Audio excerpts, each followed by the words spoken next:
ডিম রান্না করতেছি গাইস। আর রান্না করছি চিংড়ি মাছ দিয়ে, মূলো দিয়ে রান্না করেছি। বাচ্চারা যদি না খায় চিংড়ি মাছ আর মূলো, তাই কি করলাম, তাদের জন্য ডিম রান্না করলাম। তাদের দুবেলা হয়ে যাবে।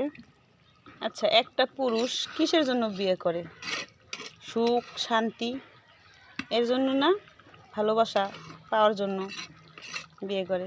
তো একটা পুরুষ যদি এইগুলোর জন্য বিয়ে করে, সেই পুরুষ যদি ঘরে শান্তি না পায়, তাহলে বাহিরে গেলে আবার দোষ। তাহলে দোষ কি পুরুষের একলাই নাকি মহিলাদেরও আছে বলেন তো ভাই?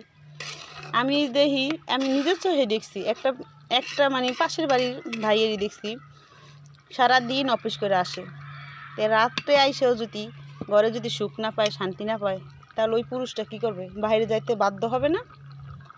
আমার হিসেবে তো সে বাইরে অলরেডি যাবে। কেন? সে ঘরে শান্তি পাইতেছে না। যেখানে সে শান্তি পাবে, সেখানেই তো যাবে, তাই না?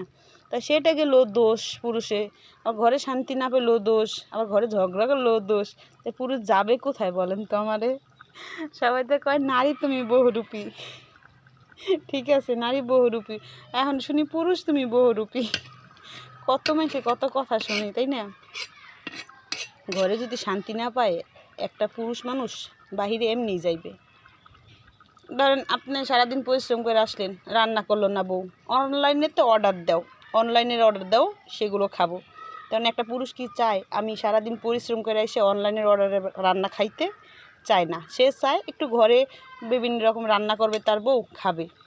সেটা চায় সে তখন চাইতেছে, বউ তখন হাত নষ্ট হয়ে যাবে, নখ নষ্ট হয়ে যাবে, মেকআপ করবে, তাই সে বাহিরে যাবে না, রান্না করবে না। সে অর্ডারের জিনিসই খাবে বেশি। তাই তার স্বামীরা কি পরকীয়া করবো নাকি অন্যজনের সাহেবই পরকীয়া করবে বলেন তো?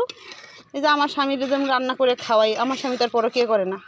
যেটা যখন চাইতেছে সেটা যখন পাইতেছে, মানসিক একটা শান্তি আছে, সেই শান্তিটা সে পাইতেছে এখানে, অন্য জায়গায় সে পাইতেছে না।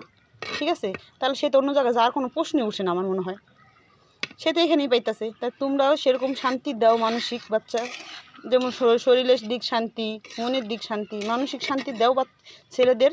তাহলে দেখবা তোমাদের পুরুষও অন্য জায়গায় যাবে না, অন্য কোনো নারীতে আসক্ত হবে না, তোমাদের ঘরেই থাকবে।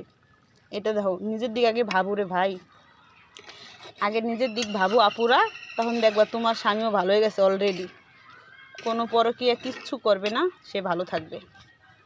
বুঝছো? সংসার করতে পারবা গুছাইয়া, সুন্দর থাকবা, স্বামী সন্তান নিয়ে ভালো থাকবা। একটু নিজের মানানসই করো, দেখবা সব ঠিক হয়ে যাবে। সংসার করতে গেলে অনেক পরিশ্রম, অনেক কষ্ট করতে হয়।